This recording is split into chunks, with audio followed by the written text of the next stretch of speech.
a permanent executive director, and noting that the position had remained vacant for over a year. In June 2020, the minister nominated a candidate, and it was referred to the Portfolio Committee on Police for approval. In July 2020, the committee agreed to the appointment of Ms.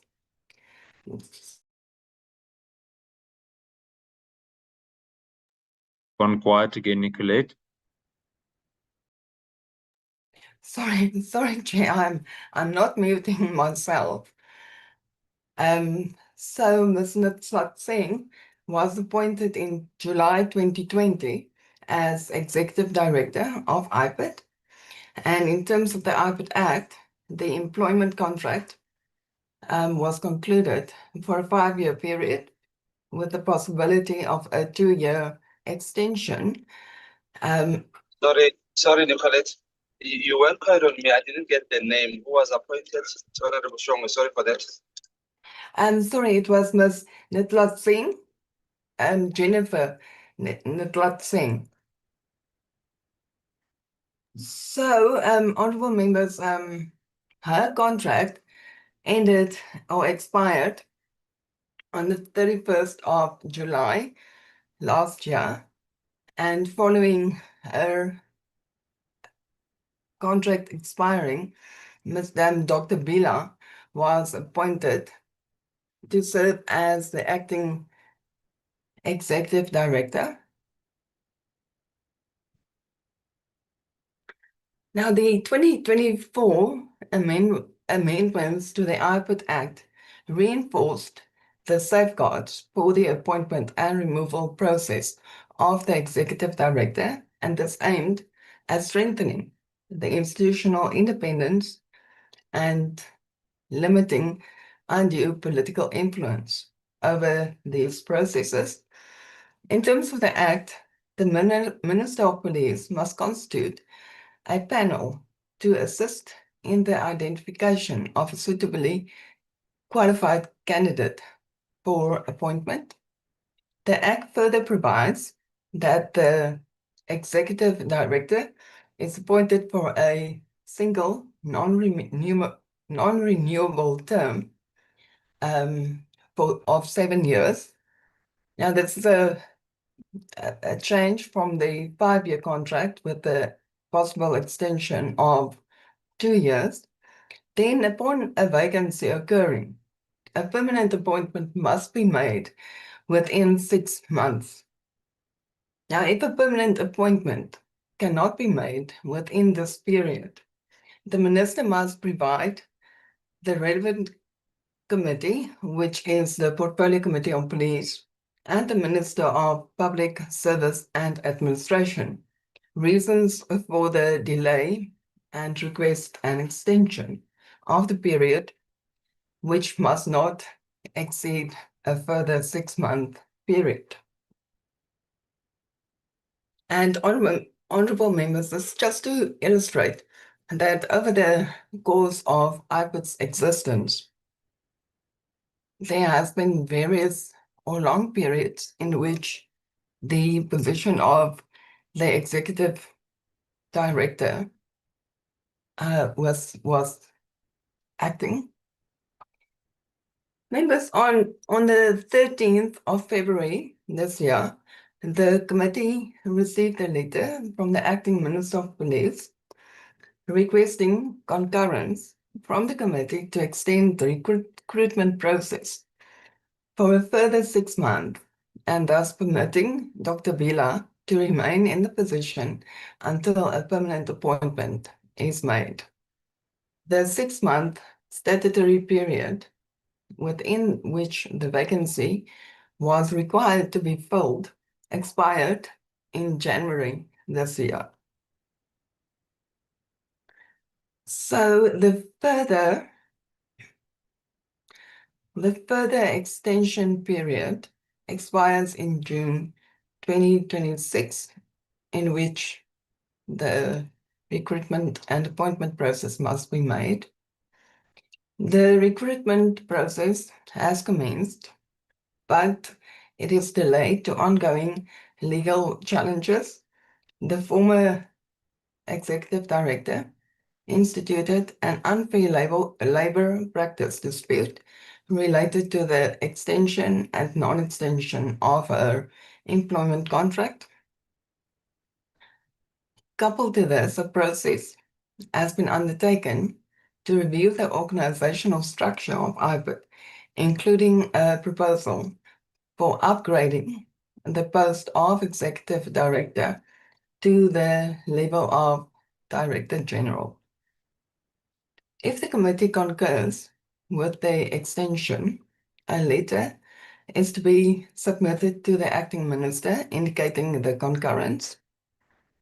It is recommended that a concise report also be tabled in the National Assembly for noting.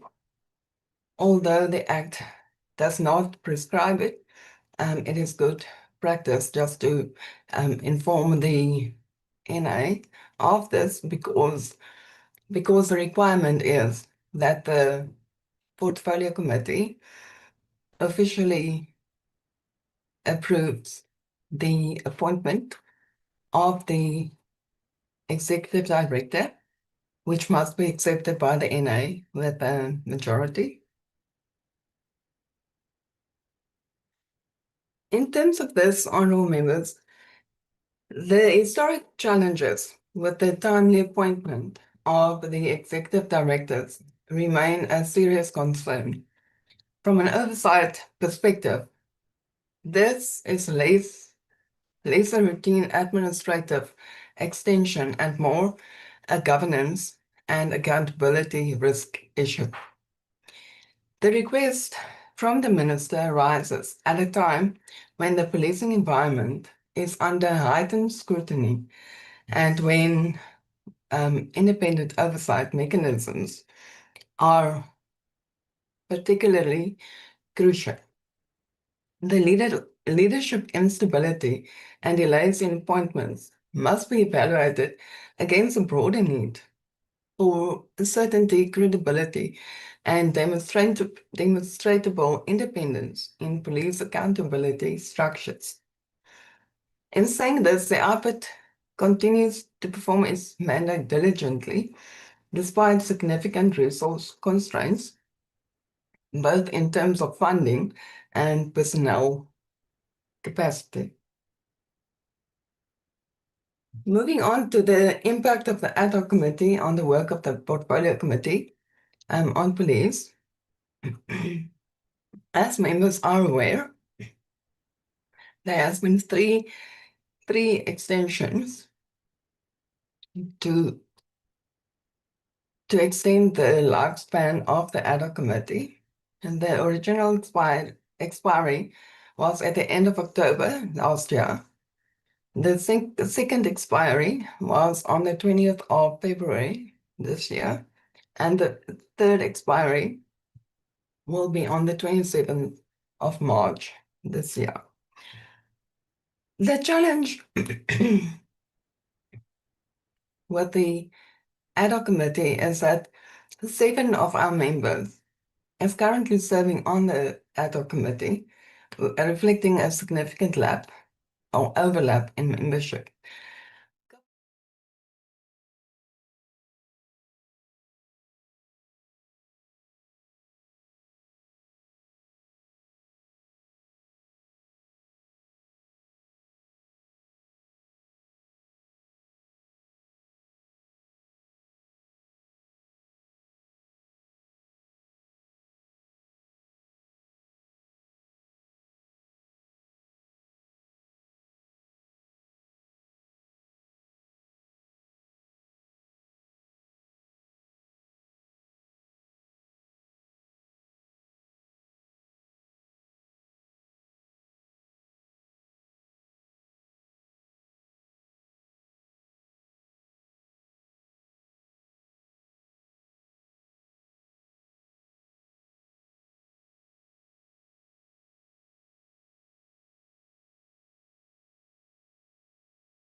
next week, Friday, on the 6th of March. The Portfolio Committee will be invited to join the meeting, but the focus remains on defense. But it will be really good if members of our committee, not attached to the ad hoc, can attend this meeting. The deployment of the SANDF will commence on the 1st of March this year and will run for a 3-year period. And naturally, the ad hoc committee has delayed the inquiry quite a bit, as we were supposed to adopt the terms of reference this month and go into public, but a call for public participation, and then take the inquiry further. It is recommended and must be discussed with the by the committee that the committee requests an extension from the Speaker until September 2026. And Chairperson, I see Honourable Meshu's hand is up. Honorable Meshwe, please go ahead. Chairperson, my question is about the deployment of the SANDF. Did we hear that it is going to be for 3 years? Because here it's written 3 months period. Which is the correct one? 3 months or 3 years? Thank you, Honorable Meshwe. Nicolette? Honourable Meshwe, and members, as I understand, it will be only for 3 months until the end of May this year. However, if there is confusion, I will just double check and inform the committee if Thank there has been a mistake. Thank you. Thank you, Chairperson. Thank you, Just- Reverend. Nicolette, please go ahead.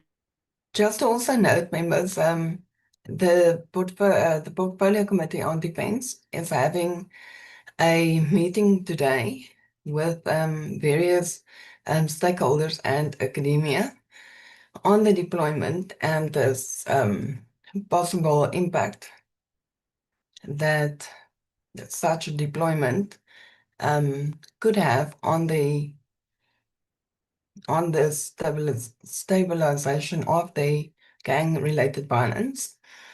I will send a link to the recording of this meeting for members to maybe have a look at it and gain some perspective on what the possible concerns are with the deployment. So with that, I am going to move to the first term program. The first term program or period started on the 27th of January. Sorry, Nicolette, just hold on a second. Honorable Ghana. Thanks very much, Chair. I would maybe request that maybe so 2 things, that we deal with what has been tabled and we deal with the program as a separate discussion. And then if the Nicolette can also fly the document, it assists us in following what is being shared as a proposal, because there are a lot of proposals. I don't know whether the IPID submission requires a decision, the input regarding the ad hoc committee, and the inquiry, unless if that gets resolved by the program. Thanks, Chair. Thank you, Honorable Ghana. Honorable Carla Barnard. Thank you, Chair. Through you, I wonder if we might ask Nicolette to provide us with the terms of reference of the deployment of the Defence Force into Mitchell's Plain. I have for many years believed it hugely problematic to deploy the Defence Force, which is supposed to be working outside of our borders. To deploy them inside, they have no powers of arrest.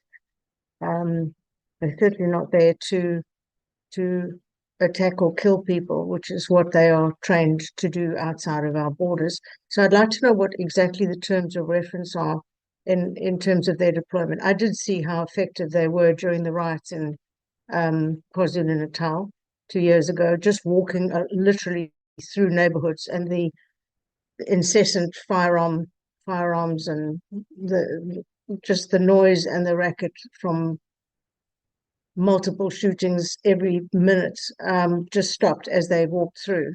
So they have an impact visually, an impact on the psyche of the local populace. But I'd like to know what the exact terms of reference are. Thank you very much. Thank you, Honorable Kalabona. Honorable Schikkeling.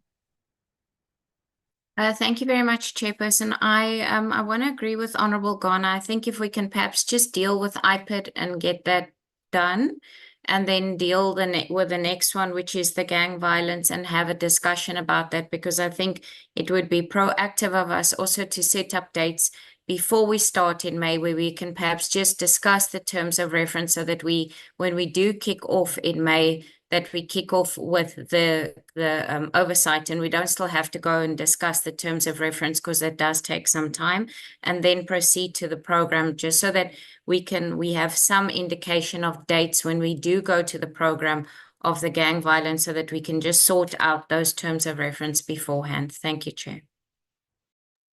Thank you, Honorable Schikkeling. Honorable James.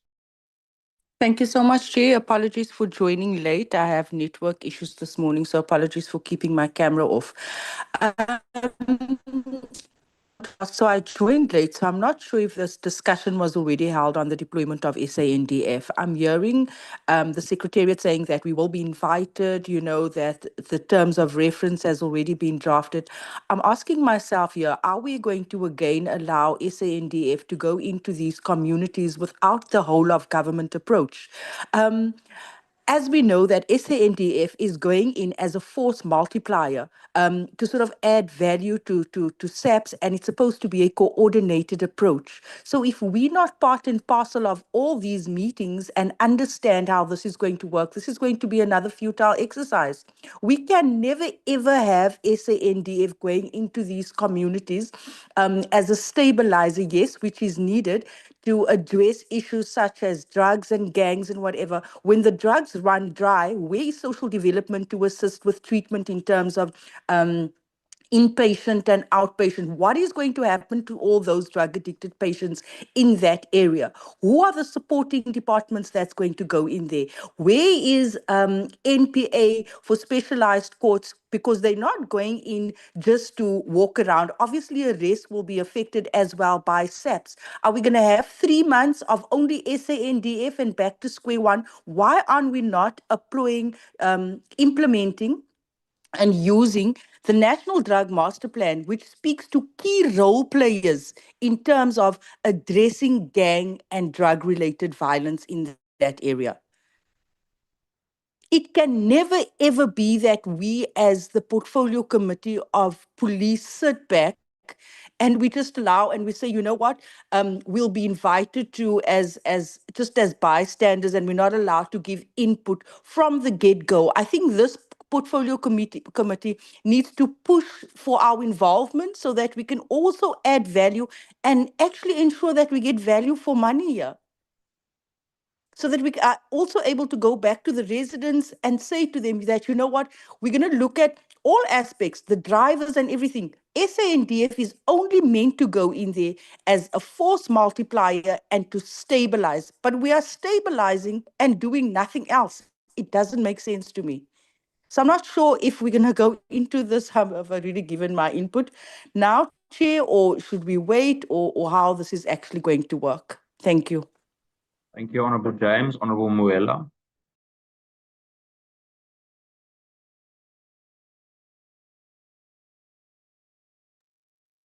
Honorable Muela.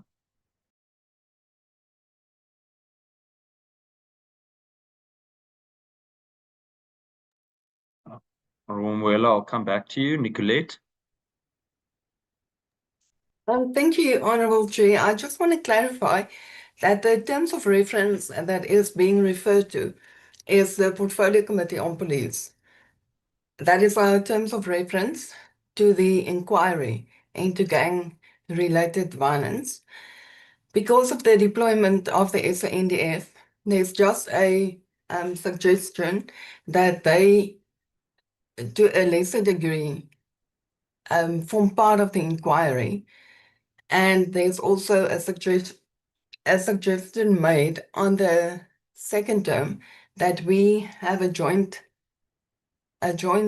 oversight visit to the affected areas and see how the deployment of the SANDF is going and how communities are experiencing it. So there is no terms of reference for the SANDF and their deployment.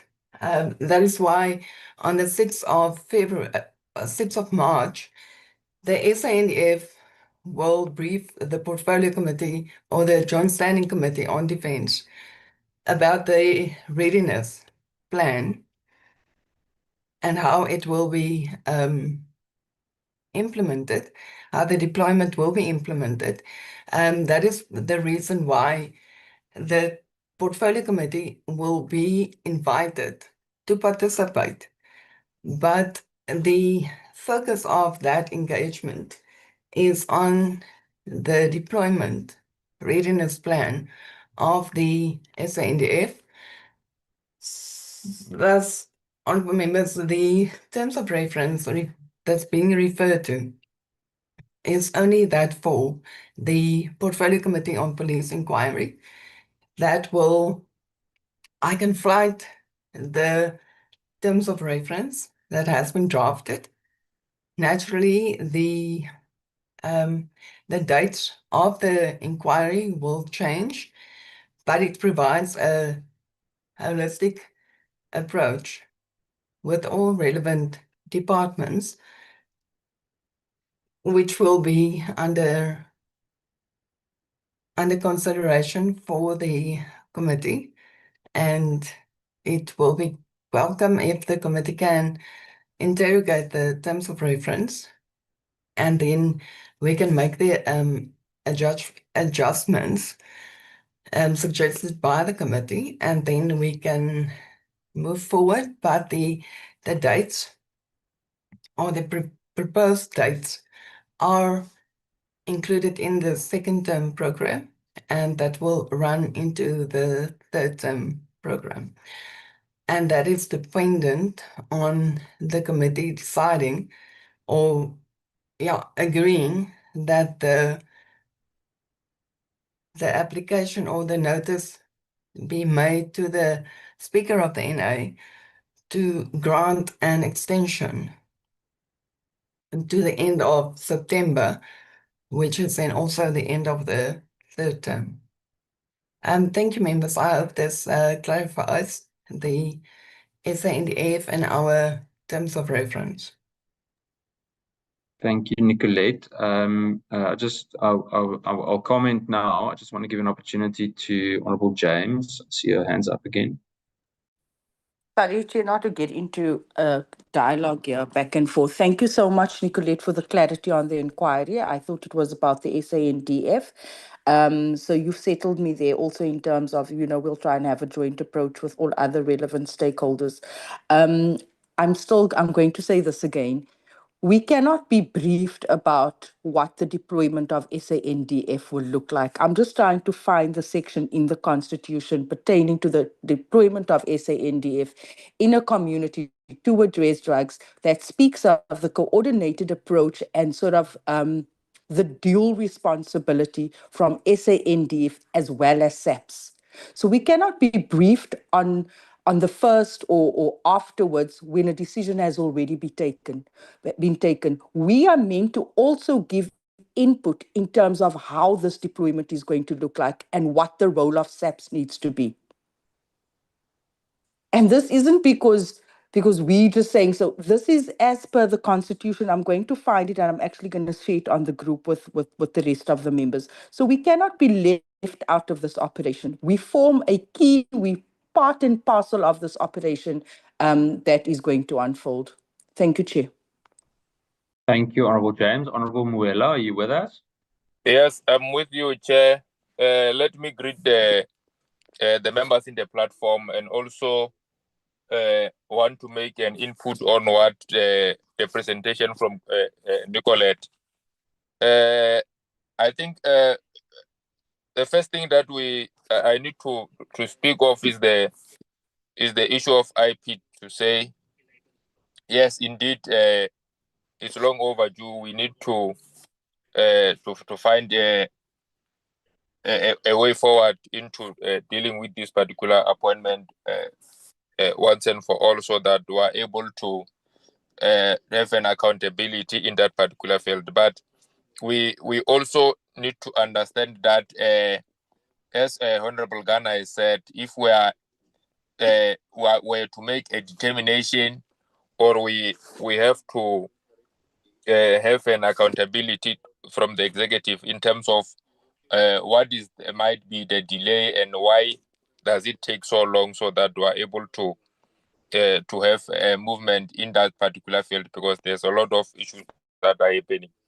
And then, but what I want to raise, Chair, is that there are so many issues that are piling. That is why we don't have a direction at this moment, because there are many things. We are putting a lot of issues at once, and this is the consequence of the committee not dealing with policing matters that are happening on day-to-day processes. Remember, during SONA, the president has made a lot of announcements which affect policing, which were supposed to be effected or processed by the committee. But because of the concerns that we all know, which are also as part of the discussion towards the end of the agenda item, that the work of the committee has now been compromised by the work that is running without it meeting. If we're having the meetings, I think the issue of the SANDF that is raised by Honorable James, we could have agreed as a committee to say this is a good initiative by the president. The issue of gangs related and organized crime in the Western Cape is long overdue. We need to be decisive about it, but to also seek a legal advice as a committee to say, how are we going to, what is the constitution saying with regard to this particular matter? How are we going to effect it, and so forth, so that we are able to follow suit as a portfolio committee, so that if there is anything that happens, as a committee, we are able to understand what is the plan of the police with regard to this matter.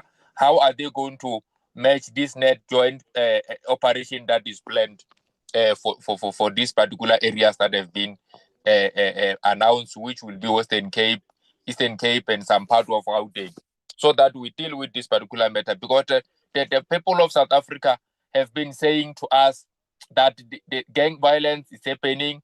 There's always new boots on the ground, but the matter becomes worse. There is nothing that is happening. So I think we are welcoming that particular intervention by the president, but we have to align it exactly so that as a committee we are able to be abreast of what is the plan, step by step, until the effect of that particular matter, so that they are able to account and we have an understanding of what is it that is going to be happening. I think that is one important issue that we must process as a committee, so that we are able to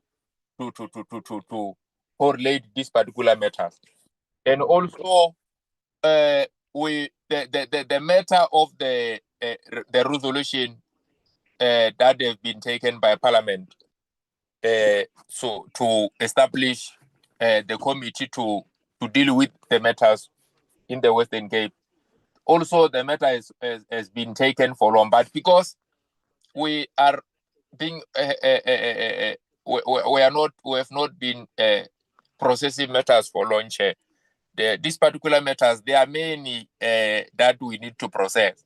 So I think this meeting must also give a direction as to what is going to be happening from now going forward. For the fact that the outward committee is sitting does not mean that the committee must not move, because policing matters in South Africa are happening every day, and the police must account to the committee. So I think we need to wait before today so that we have an understanding on how we're going to move.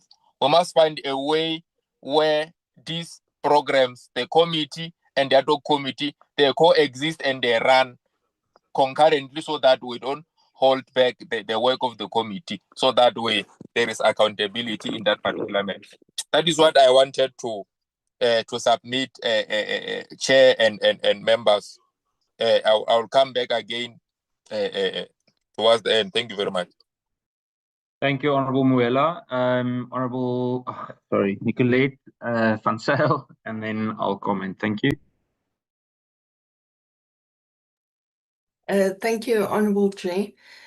Just to provide clarity on the deployment of the SANDF, under section 201, sub 2, sub A, only the President, as Commander-in-Chief of the SANDF, may authorize the deployment of the Defence Force in cooperation with the police service. Now, it's important to note that it is in cooperation. So I take the point that, we must prioritize a meeting with SAPS and then a coordinated meeting with the SANDF. In terms of section 205.3, it confirms that SAPS is primarily responsible for the prevention, combating, and investigation of crime, and to maintain public order. And then section 198 of the, section 18, sub 1 of the Defence Act, again stipulates that the President may authorize the deployment of the SANDF. The deployment of armed forces, it is considered and approved by the Joint Standing Committee on Defence. So they approve the deployment. So I just want to give clarity on that. So naturally, members, as a lot of commentators have indicated, that the SANDF, their mandate and that of the SAPS is fundamentally different. So keeping that in mind, but that is, I just want to give clarity on the deployment issues. Yeah, thank you, Chair. Thank you, Nicolette. I would like us to maybe, before we continue with the rest of the agenda, just ask Nicolette, can we tick IPID off? Is there something that you need from the committee today regarding IPID? And then let's maybe deal with that, because I don't think it's an extremely lengthy discussion. And then we can move on, because I believe that regarding the program as well as the inquiry, the gang inquiry, there would be some more discussion and input. So before I further comment, is there anything, what do you need from the committee today? Chair, we do as committee need to come to an agreement or disagreement on the extension of the appointment process of the executive director for a further 6-month period. This is allowed in the IPID Act, as amended by the 2024 Amendment Act. So, members, the letter from I will share the letter of the acting minister, but what I've presented today is the content of the letter. So it will be good if the committee can make a determination on whether to allow concurrence or not. Thank you, Nicolette. I'm going to allow 5 minutes for each member to give their opinion on the extension and to give an indication of whether they support it or not, from where we will then make the decision as a committee whether we grant the extension or not. Can I please have a show of hands regarding this? I think it is pretty self-explanatory. Nicolette has shared the exact request, and we'll also send the rest if there's anything additional to that to all of the members. I see hands going up. May I please start with the Honourable, let me just check, Honourable Moela, is your hand still up from earlier or is it a new hand?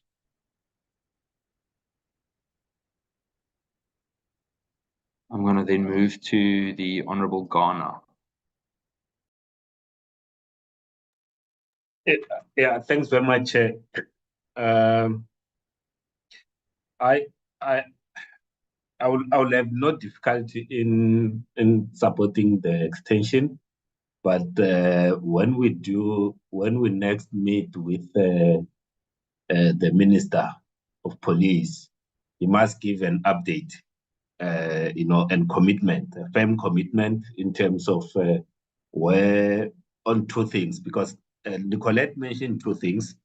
There's the recruitment process on one hand, but also the the legal challenge that might very well come as it relates to the to that position. So I think the next engagement that we have with the minister, need to be able to offer that response, and maybe seeing that next week it's also a question day for the cluster. If one of the questions relates to IP, then can very well be asked to give an update on this recruitment process and the legal process. So that will be my submission, that we accept the extension, but we keep him on an ongoing basis to keep the committee informed of both those, the recruitment and the legal challenge. Thanks very much. Thank you, Honourable Ghana. Then the Honourable Schikkerling.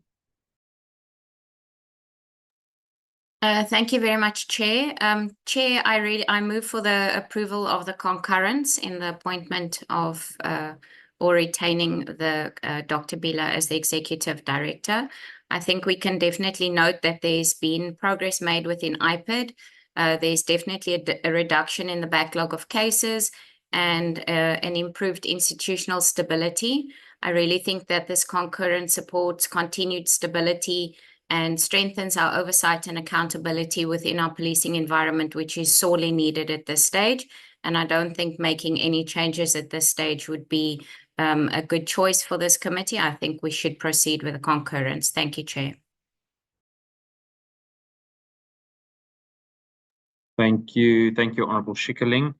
Guys, just for the sake of clarity, I think it's important to say that we approve that approval and concurrence aren't necessarily the same thing.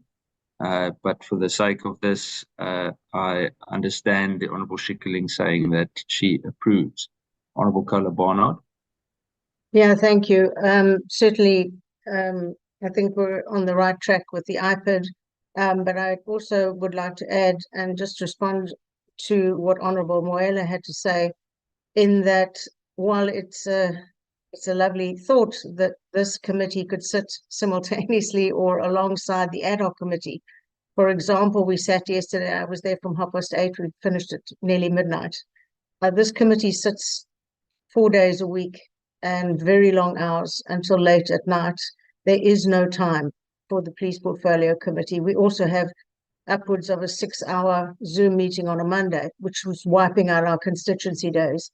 So I know it's been very difficult for this committee. It's equally difficult for the Justice Committee. They are going crazy because they're falling so far behind. But we've had no option, absolutely no option, but to finish off the ad hoc committee and then leap back into our proper work. So I don't think that can even be considered. Thank you.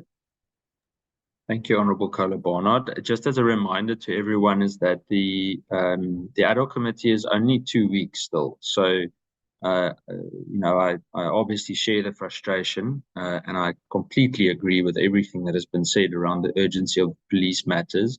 But it's 2 weeks. Then we can operate fully. I would like to move to the Honourable Reverend Meshwe. Chairperson, we agree that the iPad is definitely on the right track. There's an improvement in performance, and we therefore support the extension.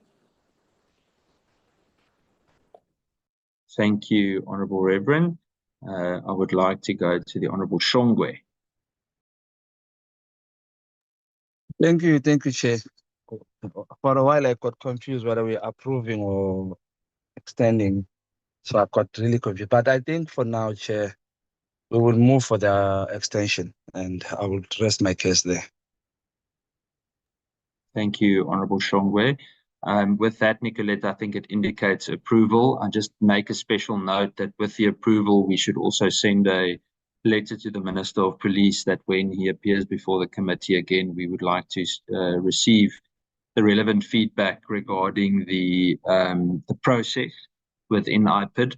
And I think also to add to that, if the Honourable Garner would agree, that we would like to also see a very clear timeline on the process and what lies ahead and when they would resolve the final appointment. Honourable Skosana. Good morning, Chair.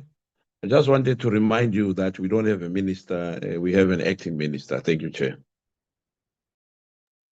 Thank you, Honourable Skosana.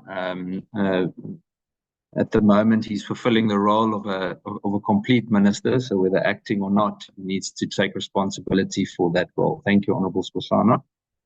Nicolette, don't call him a minister. He's an acting. Honourable Skosana, because next time we're going to call him a professor. Thank you, Honourable Skosana. Nicolette, are you comfortable with the feedback from the colleagues? Thank you very much, Chair and members. Honourable members, I then think the matter regarding IPID specifically is resolved for now. So we can tick that off. I would just like to ask everyone, I think there are a few legacy hands still up, to just lower your hands, please. Then I would like to move to the gang inquiry. I'm going to do the same thing, that if there are questions to Nicolette or anything of that kind regarding the inquiry, I would like to give you an opportunity to raise that. And then specifically also just as a request, and I think the committee would agree, if at all possible, I would like to ask Nicolette and Babalwa that we consider the suggestion that has been mentioned. I know that the Honourable Garner and Honourable Muela have both spoken to some of the committee members. I'm not sure everyone who spoke with whom, but nevertheless, they make a very good suggestion of having a briefing before the deployment. It does not need to be a day-long briefing, and we cannot interfere in the direct operational matters, but I believe that there are questions and points of clarity that need to be asked. We also cannot slow down the deployment. I think people are in desperate need of some kind of stabilization. But I tend to agree with the Honourable James that there are certain things that would be helpful for us. And I think it's very important from a police committee side that we make sure that the South African Police Service are, still considered and seen as the leaders in this process, and that the SANDF is simply a force multiplier for them, a support structure for them, and that by no means they can act in isolation from the South African Police Service. And I think our committee has an important oversight role to play specifically regarding that, and obviously taking into consideration the additions or points that the Honourable Kola Barnard also made. So I'm going to do the same thing again regarding the inquiry. Let us resolve any questions or matters of clarity. I'm saying inquiry, but also the SANDF deployment. If it's okay with you, I'm putting both under the same umbrella because they are linked. And let's have that discussion then.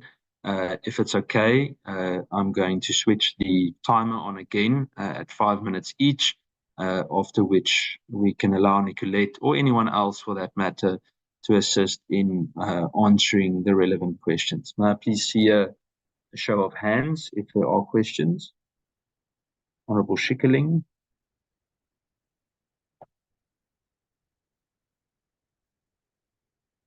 I'm going to start with you then, Honourable Schikkerling. My hand is not legacy, Chair. Sorry, Honourable Ghana, apologies for that. I'm going to note your hand after Honourable Schikkerling, and then I've noted Honourable James. Apologies, Honourable Ghana. Thank you, Chairperson. I don't specifically have a question. I would just like a suggestion from that I made earlier on, is that we can meet as a committee before we start with the oversight so that we can properly go through the terms of reference, so that we can adopt them as a committee, so that it doesn't interfere with the beginning of the term of the next term when we do sit, because our time is limited and there are many policing issues, as Nicolette put up earlier on, that we have to deal with. And the gang violence is obviously a pressing matter for all South Africans, especially the people living in the Cape Flats.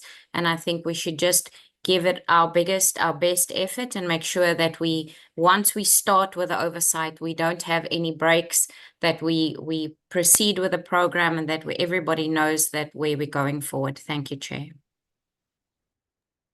Thank you, Honourable Schikkerling. Honourable Ghana. Thanks very much, Chair. So agreeing in terms of asking for the extension. So that's the first thing. But let's ask now rather than do what the ad hoc has done. So we ask for the extension, and the what you call the ad hoc might very well be the reason. So that's number one. Number two, I think when we meet next week, let's because Nicolette was saying that they want to redraft the draft that they will have circulated beginning of the year. Let that serve next week, and then coupled with that, so that we work with speed, because learning from what has happened with the ad hoc committee. So when we deal with the draft terms of reference, let's also use that meeting to identify the stakeholders that we want to interact with, so that we do things in parallel and not sequential. So let's start thinking about the stakeholders that needs to be part of the committee inquiry, and then so that when we are discussing the terms of reference, in the same way, we have the stakeholders, and we try to finalize the terms of reference this side of the first term, so that the desktop work that needs to be done can happen this side of the first term. And when we return for the second term, it's more the whether it's the public hearings and so forth that needs to be had. I submit, Chair. Thank you, Honourable Ghana. I would then, before I go to the Honourable James, I just want to say the committee members are extremely, I don't want to speak too early maybe, but it's extremely impressive to see how time effective the comments are. So I think we should keep it up. Honourable James. Was that for me, Chair? Thank you. Okay, so I support the extension.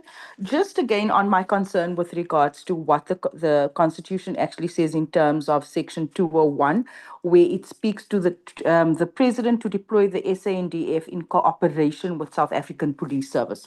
So if we're not going to be sort of direct and decisive and know what our role is to play during this deployment, we're just going to miss another opportunity. And I'm saying this because SANDF is going to go in there. We are obviously going to close down the Pela Posa. We are obviously going to close down drug houses. We are obviously going to confiscate drugs. What happens with the delays at the forensic labs? Already we have delays there. Do we have a special team that's specifically going to focus on sort of testing all the drugs that's going to be confiscated during this operation? That's the one thing. The second thing is, do we have sort of designated detectives that's going to handle all of these cases so that we can speed it up? So those are just but two things that's almost mandatory. If we don't have this wing, and if we don't have sort of a partnership even with NPA in terms of placing and ensuring that all the cases registered under this deployment for the next 3 months and sort of that they need to be treated with a little bit of urgency at NPA, then this is going to be a futile exercise. So I'm not saying that we must delay the deployment of SANDF. I'm saying, yes, they must go in as the force multiplier for the first month and whatever, sort of to stabilize things. But at some point, we too must be ready to unfortunately, we have a role to play here in terms of the National Drug Master Plan on substance abuse and on gangsterism. Our responsibility here is supply reduction. And when we address supply reduction, there are certain steps that SAPS must take during these 3 months. That's what I'm saying, Chair. Thank you. Thank you, Honourable James. Any of the other colleagues would like to add anything regarding this specific topic? I'm going to allow Nicolette to actually, when she answers, to actually refer to the draft terms of reference. So she will obviously then directly go through some of it, and then use it as an opportunity to enlighten members, but also give an indication of possible additions or edits that would, or alterations that would take place due to the deployment of the SANDF, amongst other things. Nicolette? Thank you, Chairperson and members. Chair, with your permission, I would like to just first go to the programs of the committee, just to give a highlight of what is happening. So, honorable members, what we have here is that the first period started on the 27th of January and ends on the 2nd of April. The NA constituency period starts on the 7th of April and ends on 20 April. Today's meeting is unfortunately the first one and possibly the only one for the first term. However, as members have indicated, this will be amended to allow more meetings of the Portfolio Committee on Police. So that will be just reviewed. The agenda items that could not be accommodated on the first term program to date is the gang-related violence inquiry, the statutory rape inquiry, a briefing by the SAPS on the post-audit action plan, the third quarter performance and expenditure, considerations of the annual report of CERA, the DNA board, and the DPCI judge, and consideration of petitions that is currently before the Portfolio Committee. Moving to the second term program, and this is the period starting from the 21st of April to the 26th of June. That's 9 weeks. As per the committee's resolution, during our strategic planning session earlier this year, the committee resolved to have more than one meeting day. This led to consultations with the House Chairperson regarding the additional meeting days, and we have received confirmation that the committee is allowed to meet both on Wednesdays and Fridays, and this will be communicated to all stakeholders. Now, the second term will really start off with the budget and annual performance plan hearings. It must take priority. Our reports must be adopted prior to the mini plenaries on the budget votes, which is starting on the 8th of May. The focus will also be on the gang violence inquiry. This will be a focus, and this is just a suggestion, that we focus on departmental briefing, and that the third term will focus on the public hearings, site visits, and reporting on the inquiry. I just want to quickly indicate that why we are suggesting that we focus on the departmental briefings first is because we are planning or suggesting to extend on what, or not improve, but extend what the National Assembly actually resolved. The resolution was for the committee to only engage with security structures. However, it is proposed that we extend this and to have proper public hearings. So the committee will issue a call for public comment, which will be analyzed and tabled before the committee, and then the committee will engage in public hearings. This is just really as a commitment of the committee to address gang violence or gang-related violence in the Cape Flats and surrounding areas. So I think that's a very positive step that could be considered by the committee to expand on the mandated inquiry that must be held by the committee. But if you allow, I'm going to just quickly run through the the draft terms of reference as it currently stands, just to show members the current direction that the committee is planning to take. And maybe as a preliminary discussion today, we can start to amend the terms of reference prior to it being discussed, so that we can, as an interim or now, amend the terms of reference. And then it will go to the committee for deliberation and then adoption. And if that is fine with members, I will continue. Please go ahead, Nicolette.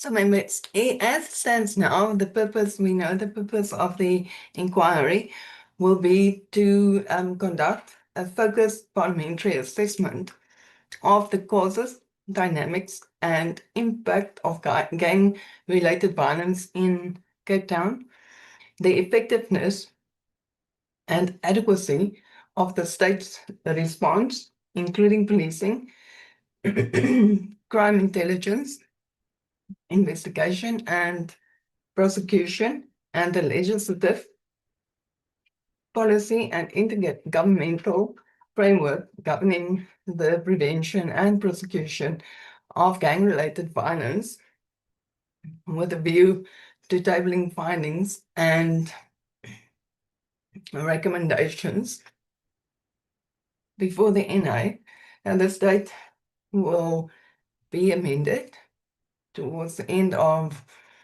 September, barring the approval from the Speaker and the NA. I'm not going to read through the mandate, but it just expands on what the committee will do, detailed in how the inquiry will unfold.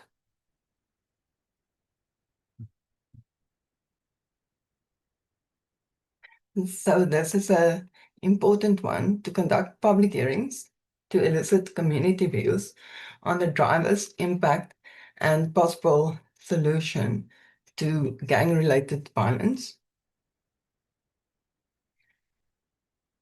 We will also confer, the resolution states that we can confer with any portfolio committee in the National Assembly. It is proposed that we confer with the portfolio committee on social development and other relevant committees in the security cluster to formulate a multi-sectoral proposal, and with the intervention from the Honourable President to deploy the SANDF. The Defence Committee will also be brought in here specifically to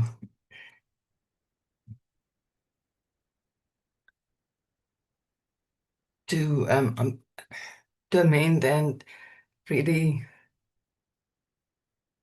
prioritize this mandate and the joint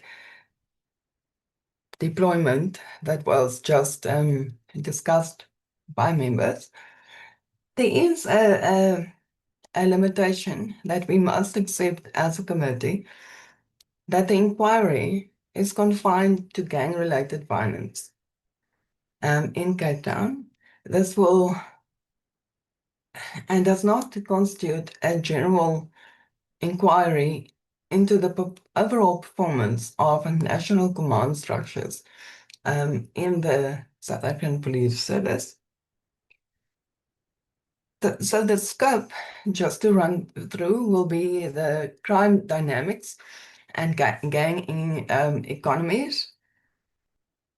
So this will also, one of the aspects will be the role of illegal firearms, drugs, extortion, and organized crime networks. The second one will be policing capacity and operational responses. The third one will be crime intelligence and investigations. And then the fourth one will be prosecution and criminal justice outcomes, to see whether there is actually movement on prosecutions. And here we will bring in naturally the POCA and that substantial engagement with the NPA. Coupled with that is the intergovernmental coordination between the SAPS, the NPA, the DPCI, the IPID, the Department of Correctional Services, the Department of Social Development, the Western Cape Government, the City of Cape Town, and other relevant institutions. It is suggested here, honourable members, that the SANDF or the Defence Committee can also play a role here, but that it should be limited because the deployment of the SANDF is for a very short period. But naturally, in terms of the public participation hearings, and we will also hear from communities on how they experienced the deployment. I just want to highlight here, honorable members, that it must be noted that in 2019, 2020, 21, we had a case where the SANDF was deployed during the COVID lockdown. And there was a very unfortunate case where a member of the public was killed by members of the SANDF because they have different approaches to crime, or in their mandate. So that's a very a caution that the deployment of the SANDF must be carefully governed, and that oversight is quite important. Then, as a sixth point, the committee will focus on the social drivers and community impact.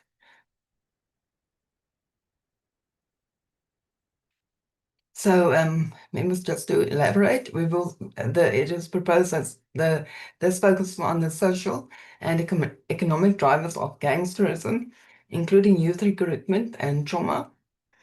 It will focus on community policing relations and trust, and the impact on schools, family, businesses, and social cohesion. We will then focus also on legislative and the policy framework. The geographic focus will be in the following areas. However, additional areas may be included that warrants further examination. I know that one area could be the Klittersville area near Stellenbosch. Gang violence also quite prominent there and could be maybe included. We are looking at the powers and legal authority of Parliament. I'm not going to read through that. We then have a methodology on how the inquiry will be done. So it's just basically desktop research with detailed areas where the research must focus. The on-site visits to stations, the anti-gang violence unit, crime intelligence, flying squad, and K9 unit. We will then have briefings by the relevant stakeholder departments, and this is where it will come into the third term, the second term program, where we will have this while we are advertising part.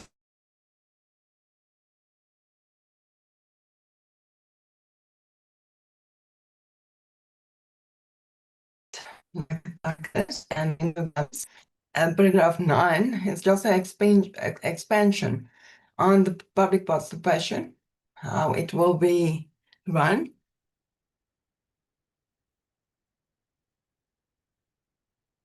And paragraph 10 is the reporting. It is proposed that we publish a public hearings report on the submissions and public hearings, and the date will naturally be amended, and the final report date, which will also be amended.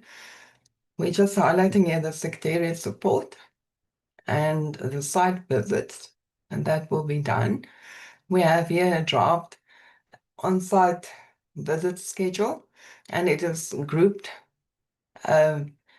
in communities and thematic focus areas, and that's just to prevent the overlap and repeat of focus areas in different communities.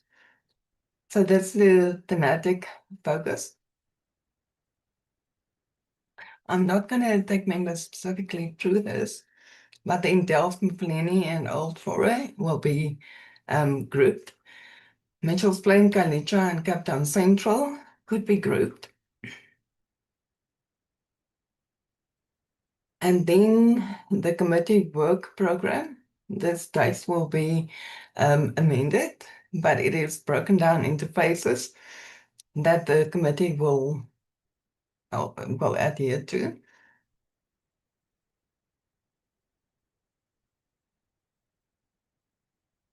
So these are all the departments, and included in this will be more focus on the drug master plan, as noted by Honorable James.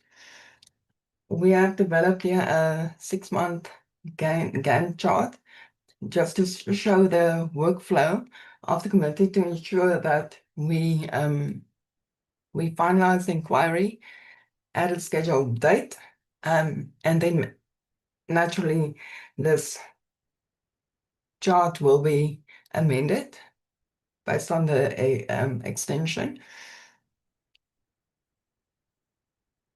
We have here a draft, a text for the call for public submissions. Members can also read through that.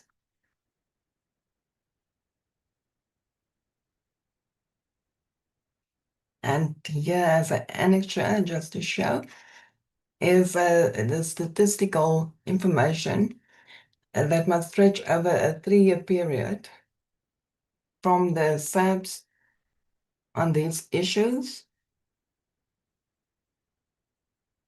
the NPA, the Civilian Secretariat for Police, the IPIT, the Department of Correctional Services. And just to note, honorable members, the Department of Correctional Services was specifically brought in due to the significant gang and drug activity in correctional facilities, just to address that aspect.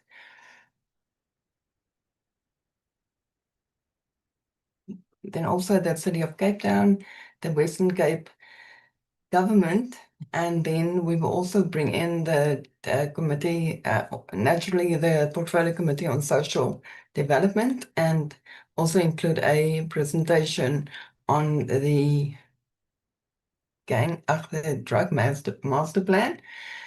And honorable members, that is it from me. The terms of reference will be amended.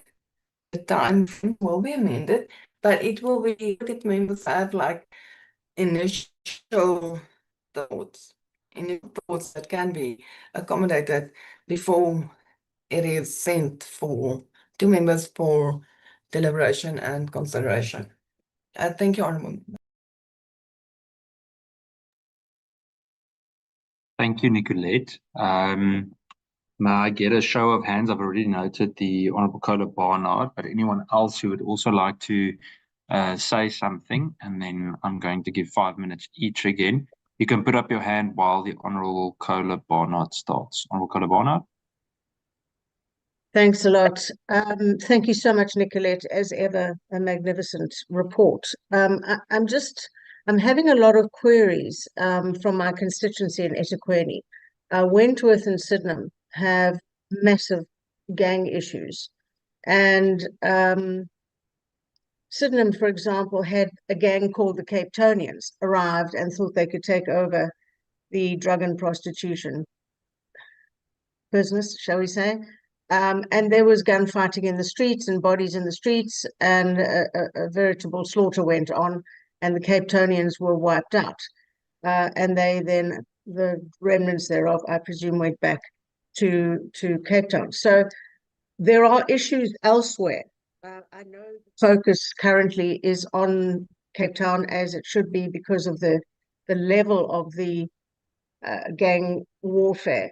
But it doesn't mean that this gang warfare does not exist elsewhere in the country. And the other areas where it exists, in KZN, Wentworth and Sydenham, there are areas in Johannesburg, even in the Eastern Cape, where gangs are growing and growing. And people in those areas feel as though they're being totally ignored, because although we've held endless meetings with various members of SAPS and various representatives, it feels as though nothing has been done. It feels often that the local police are somehow involved, and that there is zero activity in this regard. So I'm very interested in when you said on that in that report, through you, Chair, to Nicolette, that other areas would be considered. I'm sadly presuming that it is only areas, these are only areas in this province and not elsewhere. Perhaps you could give me some feedback in that regard. Thank you. Thank you, Honourable Colabonard. Honourable James. Thank you, Chair. Questions. How were the areas identified, the focus areas? I'd just like to know how they were identified. And then also, in terms of our stakeholders, right? I see that we have DSD there. Now, DSD, in terms of their social workers, cannot work in isolation without Department of Education and without Department of Health. Why I say Department of Education? Because most of these gangsters are kids from the age of, let's say, even 10 that has dropped out of school. We know that education, every child has the right to education, and it is mandatory. So without the involvement and a key role from the Department of Education to ensure that every child in those areas gets back into the classroom. That is the number one, that also, because you'll find that a lot of the children loitering at the pull-up also involved in gangs are kids below the age of 18. So we have to ensure that the Department of Education is also a key role player, as well as Department of Health. Department of Health, because there we can also identify when these gangs have shootouts and you have them going into the various hospitals, they can be identified by their tattoos. And Department of Health can also give us statistics in terms of the amount of shootings and patients that they get specifically from this area. Also, the role of DCS, also in terms of, Nicolette spoke about, why there's focus on DCS, because also that is where the dealing and the trafficking, and we find that the operations mainly happen in some of the prisons closest to these areas.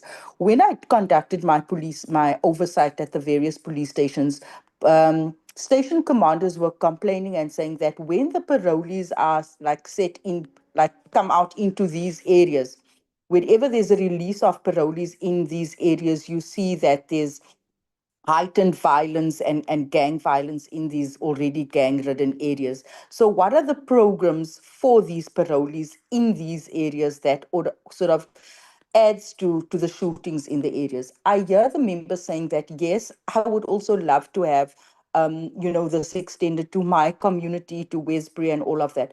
But I've always been, and because of my years of experience in terms of working with this, if we can have a piloted and a focused approach in one specific area, we pilot, we ensure that all role players are there, and we establish a blueprint to roll out in the other areas. We are not saying that we should have a blanket approach when it comes to addressing gang violence and drug-related violence, but I'm saying when we have a focused approach throughout the duration of the inquiry, we can also, one of the outcomes of this inquiry can also be to establish a blueprint with basic do's and don'ts and things that needs to be done to be rolled out.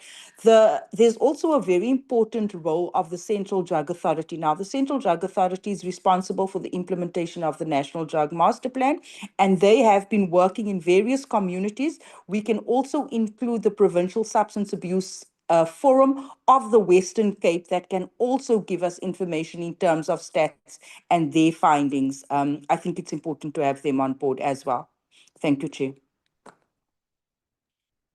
Thank you, Honourable James. Honourable Schikkerling. Thank you, Chairperson. I just would like to also find out about the areas that have been identified. I think, as Nicolette rightfully said, Clutisville is an area that we should include. As we can see, gang violence seems to be moving out of the normal gang areas like Mitchell's Plain and those areas, and Manenberg, and moving out into the smaller areas. So perhaps if we can just include of the smaller towns around, it would make a difference. And yeah, that's all from me. Thank you, Chair. Thank you, Honourable Schikkerling. I then would like to move to the Honourable Muzi from the EFF. I believe it's also your maiden introduction to the committee. So welcome and go for it. No, thank you very much, Chair. My name is Muzi Koza from the Economic Freedom Fighters. I've just joined a bit late due to network, Chair, but I've also followed through on the presentation by Nicolette. You'll bear with me, Chair, if some of the questions were clarified. I would just appreciate if maybe we can be taken through. So I also want to put on record the approaches from our main member, Honorable Ian Matthews, who wished to join, but unfortunately the ad hoc committee yesterday, it ran until very late. So can it be recorded that she has passed her apologies. Chair, I want to firstly perhaps want to understand as to what is the committee's interest in terms of understanding the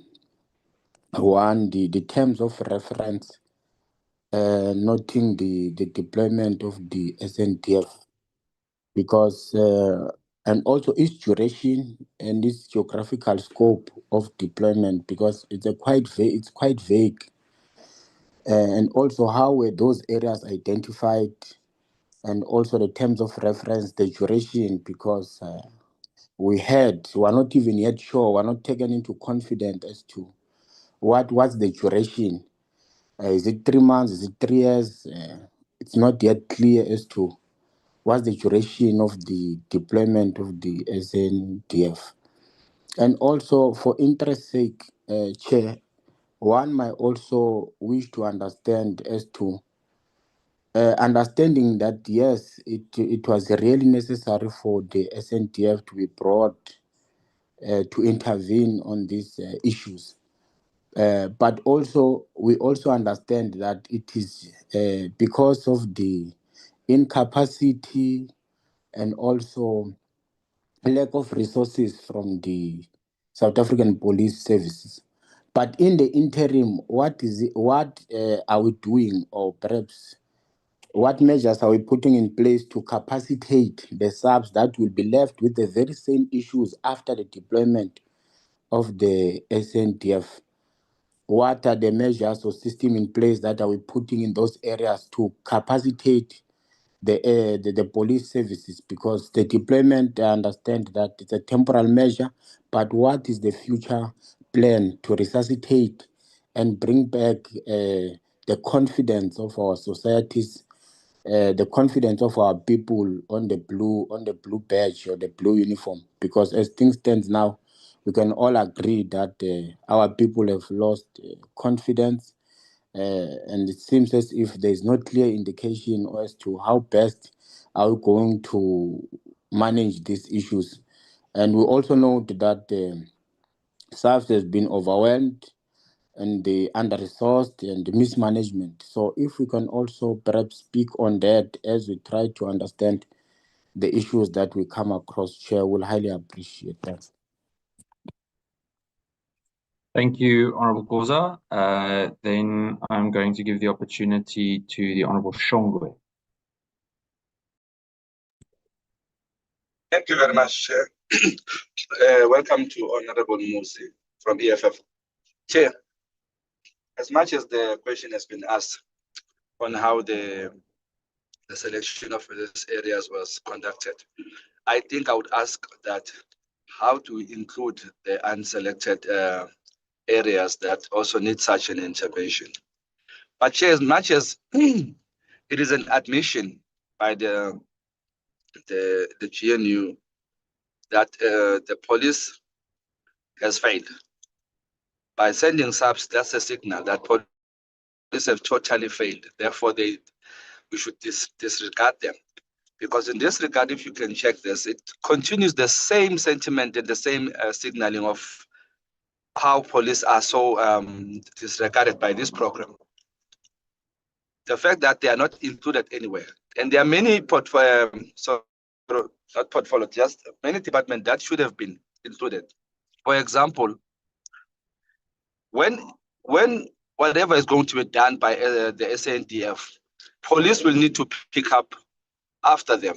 We know for sure, if you can remember the July unrest, we know for sure that SANDF are there for only one thing: shoot to kill. If they are there for that reason. If there's any other reason, there's no investigation done by SANDF. There's no investigation done by them. It's only SAPS, and the arresting is SAPS. Therefore, the exclusion of this committee is a mistake, Chair. And the exclusion of many areas is also another mistake. This tells me that there was a rush in this thing. It was not properly planned. So I think we need to engage, Chair, on how do we facilitate and propose inclusion of this committee. And I tend to differ, as much as this is taken as if it's for the SANDF to take supremacy on this program. I think it's the other way around. This committee should take lead on this program, because end of the day, it is us that are going to be conducting a lot of work compared to the SANDF. The investigation of those drug cartels and all those things will be done by SAPS. In some areas, Chair, where you find like in Davidton, you notice that this drugs and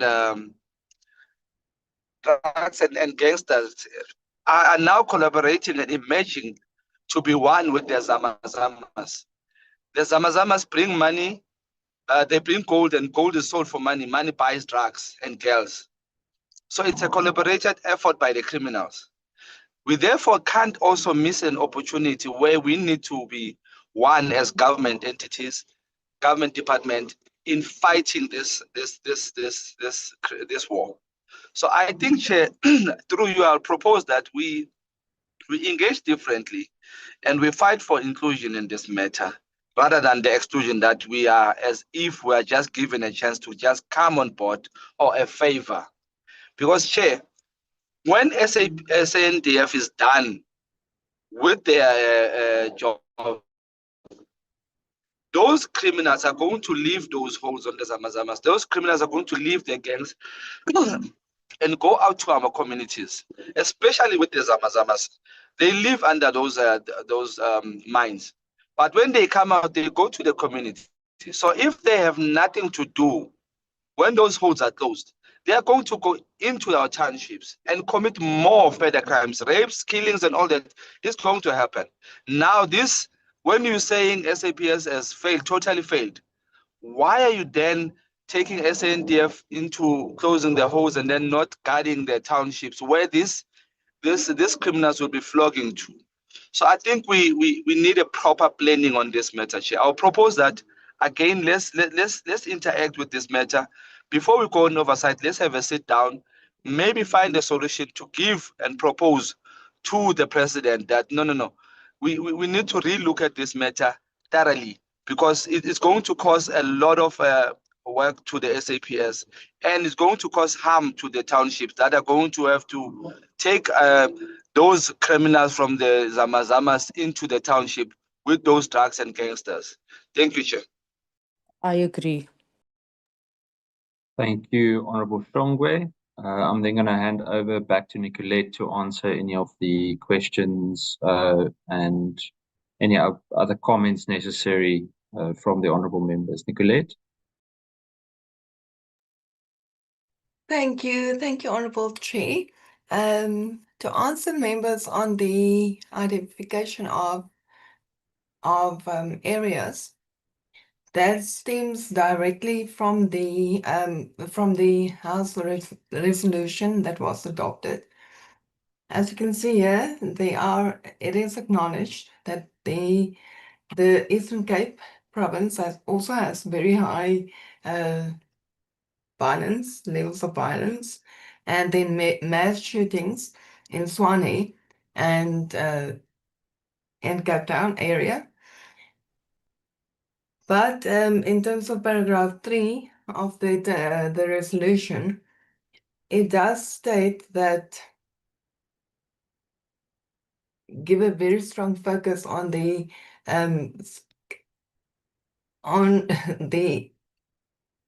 inability to sufficiently detect, prevent, and investigate violent crime in Cape Town. And then also in paragraph 4 says that recognizing out of the top 10 police stations reporting contact crime in the country are in Cape Town, namely Mufuleni, Delft, Nyanga, and Kraaifontein, and then further recognizes that out of the top 10 police stations at which murder is reported in the country, 5 are in Cape Town, namely Delft, Mufuleni, Nyanga, Philippi East, and Kraaifontein. And really, this is how the areas the areas were identified. And finally, paragraph 8 states that the Portfolio Committee on Police is then specifically mandated to inquire into the cause of these violent gang-related crimes in Cape Town, and thus the areas noted above. Thank you, G. I think that covers the request for explanation in terms of the areas, how the areas were identified. And I have taken note of the comments made by members, and definitely we will have an engagement to have a more joint approach towards the SANDF deployment to the areas, and this engagement will be scheduled as soon as possible. Thank you, Chair. Thank you very much, Nicolette, for all your assistance with this and all the effort in with regards to the terms of reference.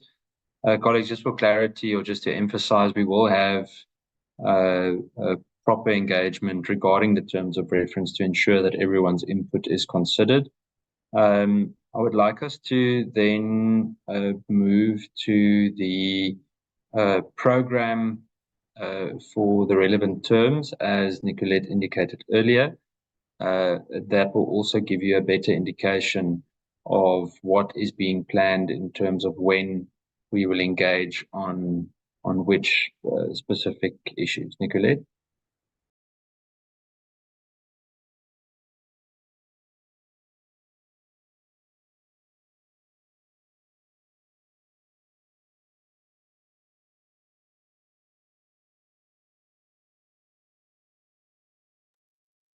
Thank you, Honorable Chair. Members, I'm just going to quickly run through the draft second term program. The first term program will be revised or reviewed to just try and incorporate the meetings of the Portfolio Committee as discussed today, specifically on the deployment of the SANDF. Just to show to highlight, the committee is now agreed to meet on both Wednesdays and Fridays.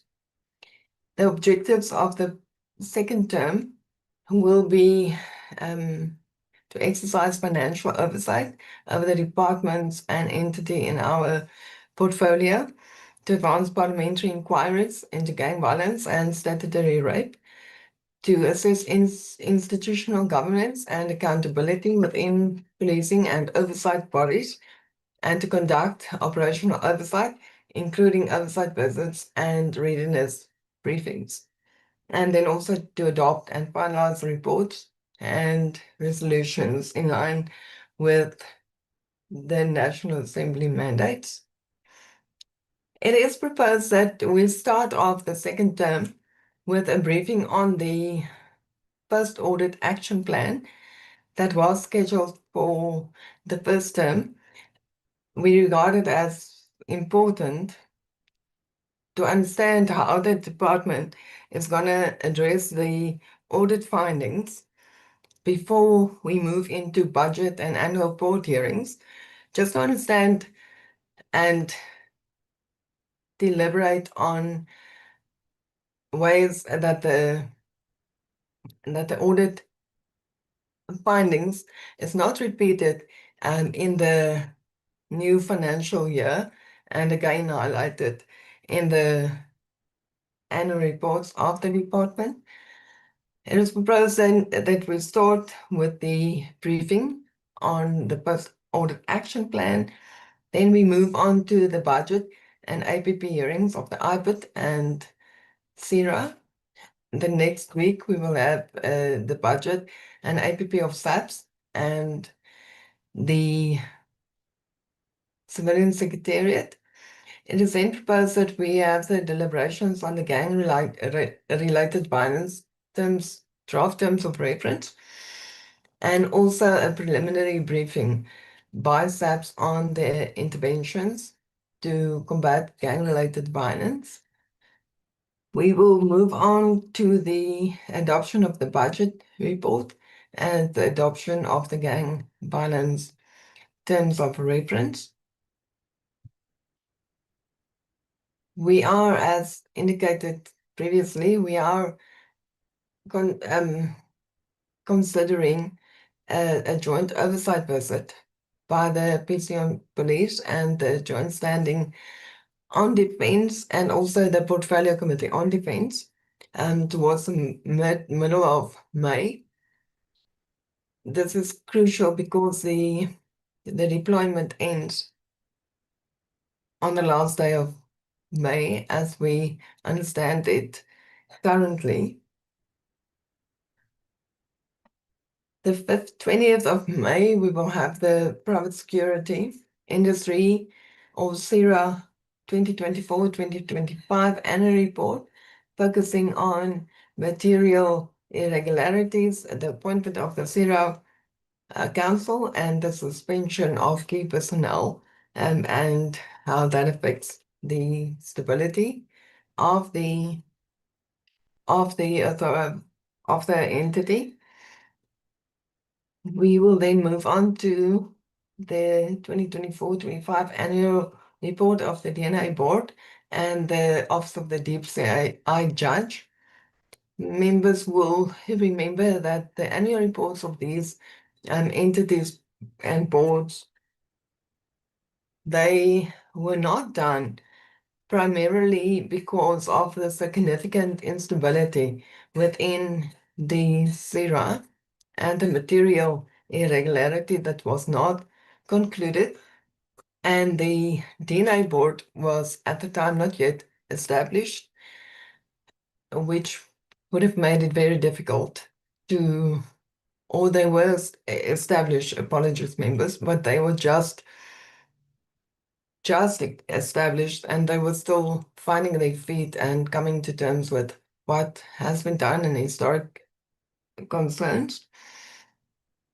So we will have the adoption of the annual reports, and it's also suggested that we deliberate on the National Assembly resolution to investigate crime in the Mooiplaas area and develop a way forward. This is not I want to say, not a significant mandate or resolution. It states that the Minister of Police is aware of the crime affecting the area and asks the Portfolio Committee on Police to conduct an oversight visit to the area. In June, we will have a discussion on, or propose that we have a discussion on the statutory rape inquiry that was conducted last year. Unfortunately, this was one of the key areas where the Portfolio Committee on Police could not focus on because of the ad hoc committee.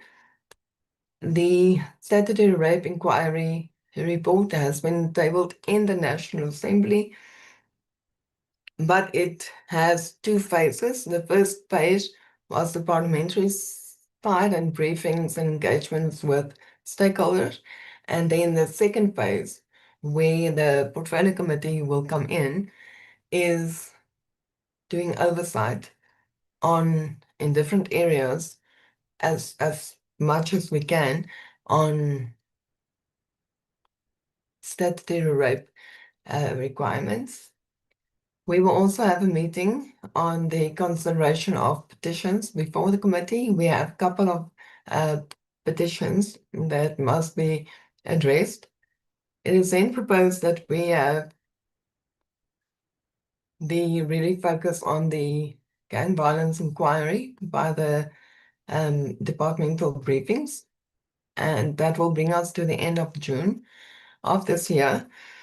The timeframes has been developed like this, but it can be naturally amended because of the public participation hearings. We expect that the committee will receive quite a number of submissions, which must be considered and compiled and analyzed by the content team before we can conduct public hearings. So that's just to allow the support team to have sufficient time to go through the submissions. But members, as noted, this date might end. Might be amended as members have been discussing to bring forward the gang violence inquiry and discussions on the terms of reference. Thank you, honorable members.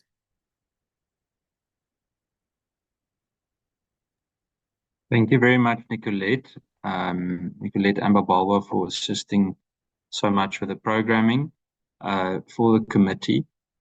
Colleagues, we've got about 35 minutes. In fact, we have exactly 35 minutes left. I'd like to give an opportunity to each of the members if there are specific inputs they would like to add to the program. I think the program, the way that it's been put together, assists us in catching up with quite a bit of work. And the fact that we've got an additional day per week will also obviously help too. Can I see a show of hands if there are specific inputs? If not, that's also fine. The Honorable Shongwe is the only one who nearly used all of his time today. But even Honorable Shongwe stayed within the time limit. So can I see a show of hands if there are any comments?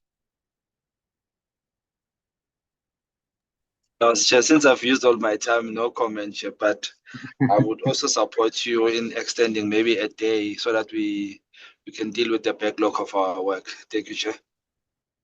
Thank you, Honorable Shongwe. Noted. Anyone else? If there are specific things, colleagues, that you think of that you would like to have considered, please feel free to just send an email or WhatsApp message to Nicolette Mbabalwa, from where we can then see how we can ensure that the relevant matters are placed on the program. I see there aren't any other hands in terms of comments on the program. I assume that the hands of the Honorable Muela and the Honorable Khoza are legacy hands, and therefore we have actually come to the end of our meeting.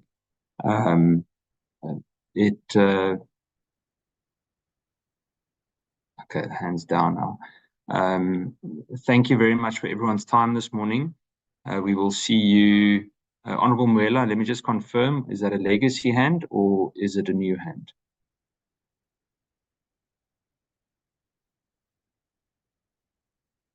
Okay. Colleagues, with that, I'm going to close the meeting. Nicolette, thank you for everything and for your presentation this morning. And welcome again to our new colleague. And we look forward to taking on all of the work that we have for the rest of the year. We will keep you posted and we'll see what we can do to arrange that briefing from the South African Police Service, and I guess including parts of the SANDF regarding the deployment to the relevant places. The meeting is closed. Thank you.